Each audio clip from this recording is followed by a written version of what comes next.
ایک باقی باللہ کی بات میں بتاؤں، لوگ تو نہیں مانتے لیکن ہمیں اس چیز کا پتہ ہے،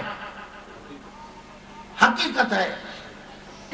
حضور نے فرمایا ہے کہ مومن جو ولی کامل ہے اس پر موت نہیں آتی عام انسان کی طرح، جیسے عام آدمی مرا چلا گیا، لیکن نہیں، ولی کامل کے لیے سرکار کا فرمان ہے کہ اگر ولی کامل پر حکم ربی آ جاتا ہے تو خدا فرماتا ہے یہ میرا دوست ہے، اس کو میں موت نہیں دیتا، اس کو ایک گھر سے اٹھا کے میں دوسرے گھر میں رکھتا ہوں، وَلْيَنْتَقِلُونَ مِنْ دَارٍ إِلَىٰ دَارٍ آخر۔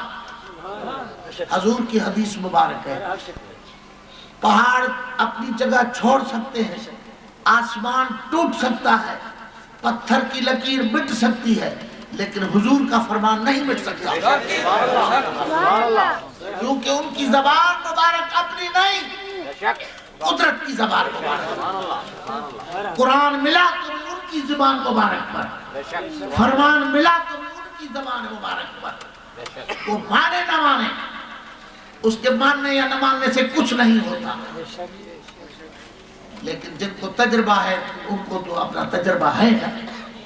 حضرت باقی باللہ رحمت اللہ علیہ سے ایک فقیر نے پوچھا تھا کہ حضرت مجھے فنا فی اللہ کا بتائیں، وہ فنائیت کیسے ہوتی ہے؟ پہلے تو فنا فی شیخ ہوتا ہے نا، آدمی اپنے مرشد کی صورت میں گم، تصور پکتا ہے، جب تصور پک جاتا ہے تو اس کی خدا کی ذات پاک کی قسم ہے کہ اس کی صورت بالکل اپنے مرشد جیسی ہو جاتی ہے۔ آپ نے دیکھا ہے، ہم نے اپنے حضور کے غلاموں میں دیکھا ہے کہ ان کا اوڑھنا، ان کا اٹھنا، ان کا بیٹھنا، ان کی بات کرنا،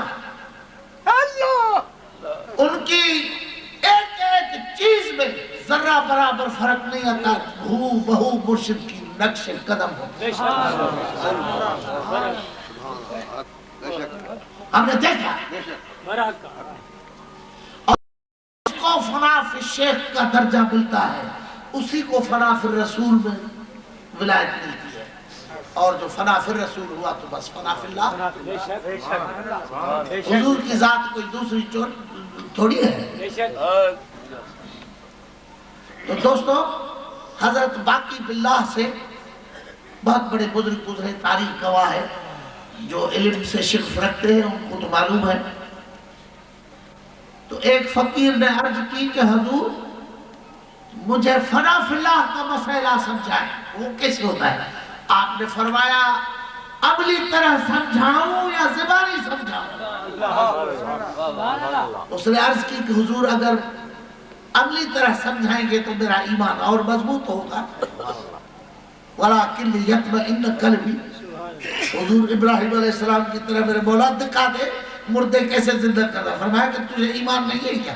فرمایا مجھے ایمان ہے، یقین ہے، لیکن اگر میرے مولا تو دکھا دے گا تو وَلَكِنْ قَلْبِي، میرا قلب مطمئن ہوگا۔ اللہ پاک تو قادر ہے نا۔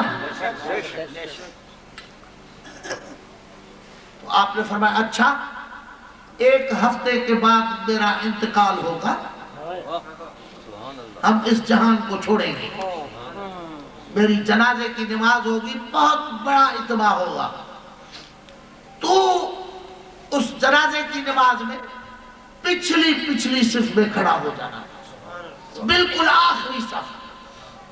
ایک شخص آئے گا لیکن جب تکبیر کہی جائے گی جنازے نماز کی اس وقت آئے گا۔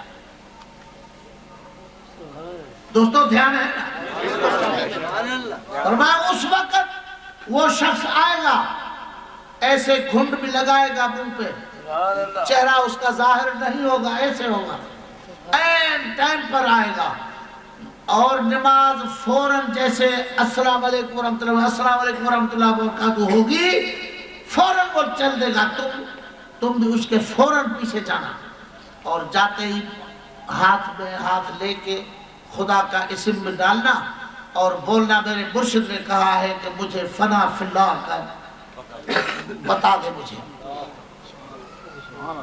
تو میرے نام بولنا اور میرا سلام بھی بولنا، لیکن دیر کرے گا تو نکل جائے گا، پھر ہاتھ نہیں آئے گا۔ اچھا، اللہ پاک کی قدرت، ان کے الفاظ مبارک، ٹھیک ایک ہفتے کے بعد ان کا انتقال ہو گیا۔ بہت بڑا اجتماع ہوا، ولی کامل تھے، دنیا کو فیض دیا تھا، فقراء اور مخلوق آ کے اکٹھی ہوئی۔ یہ شخص ایک تو اپنے مرشد کے جانے کا غم، وہ تو ان کو پتا ہے جن کو یہ جگر میں تیر لگتا ہے، دوسروں کو پتہ نہیں چلتا۔ جن کے ساتھ محبت ہوتی ہے نا، وہ اگر چلے جائیں پھر پتہ چلتا ہے، ایسے پتہ نہیں چلتا۔ چاہے حقیقی محبت ہو چاہے مجازی محبت ہو، لیکن محبت ہو صحیح، پھر اس کا محبوب اگر بچھڑ جائے ان سے پوچھو کیا گزرتی ہے۔ اس فقیر کے دل پر یہ بھی تھی کہ مرشد گیا، لیکن اب جو فرمان ہے ان کا وہ تو پورا کروں۔ پیچھے پیچھے کھڑا ہو گیا، 7 لوگوں کے پیچھے اپنے غم میں، اور دھیان تھا کہ دیکھو کہاں سے وہ مرد کلندر پیدا ہوتا ہے۔ دیکھا کہ سبحان اللہ، لوگ کھڑے ہو گئے، سفید سیدھی ہو گئی۔ آخر وقت میں جب تکبیر کہیں جانے لگی تو دیکھا ایک شخص بالکل جو میرے مرشد نے حلیہ بتایا اسی حلیے کے ساتھ منہ مبارک ایسے لپٹے ہوئے آ کے پچھلی صف میں کھڑا ہوا۔ یہ بھی بھاگ کے اس کے ساتھ ہی کھڑا ہوا، مبادہ مس ہو جائے، کھڑا ہو گیا۔ جب سلام پھیرا تو وہ شخص ایسے ہی منہ چھپائے ہوئے چل دیا تو اس نے جاتے ہی ایسے ہی، او حضرت خدا کا واسطہ، میرے مرشد نے فرمایا ہے کہ فنا فی اللہ کا مسئلہ آپ کا حلیہ بتایا تھا، اس سے پوچھنا۔ حضرت اللہ کے واسطے، ایک تو میں تاریخ دل ہو گیا ہوں، میرے مرشد تشریف لے گئے، دوسرا یہ مسئلہ خلش میرے دل میں بہت ہے، اس کی وضاحت فرما دے۔ تو چلتے بھی گئے اور یہ عزم کرتا جا رہا تھا۔ تھوڑا آگے گئے تو اس فقیر نے ایسے منہ مبارک کھولا، ایسے کیا، دیکھا کہ باقی باللہ میرا مرشد قدموں میں گر گیا۔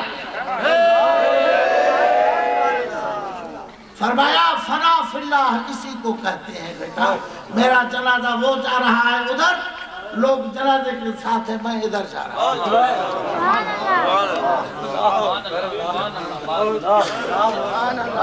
دوستو، یہ چیزیں ایسے حاصل نہیں ہوتی، یہ سب حضور کے ساتھ محبت اور نسبت کے ساتھ ہے۔ اللہ تبارک و تعالی ہمیں بھی اس نورانی فیض سے نوازے۔ بابا ایسے نمازیں پڑھنا تو سب اچھی بات ہے، نمازیں پڑھنا، قرآن پڑھنا، لیکن قرآن پڑھے، نماز پڑھے اور حضور نصیب نہ ہو تو پھر نماز کس کام کی ہے؟ پھر نماز کس کام کی ہے؟ قرآن پڑھے کام بھی نہیں ہو، مقروض بھی رہے، اور قرآن پڑھنے کا فائدہ کیا ہے؟ قرآن پڑھے اور زمانے کی مصیبتیں نہیں ٹلیں، پھر قرآن پڑھنے کا فائدہ کیا ہے؟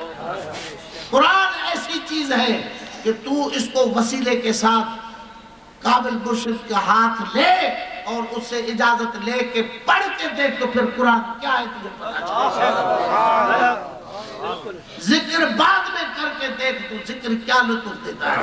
ایسے تو بابا ذکر کر کر کے کتنے چلے گئے، مراقبے کر کر کے گردن ان کی جھک گئی، کچھ نہیں ہوتا ہے۔ جب تلک کامل اولیاء کامل کا ہاتھ نصیب نہ ہو۔ اللہ پاک ہمیں اور آپ کو یہ چیز نصیب کرے۔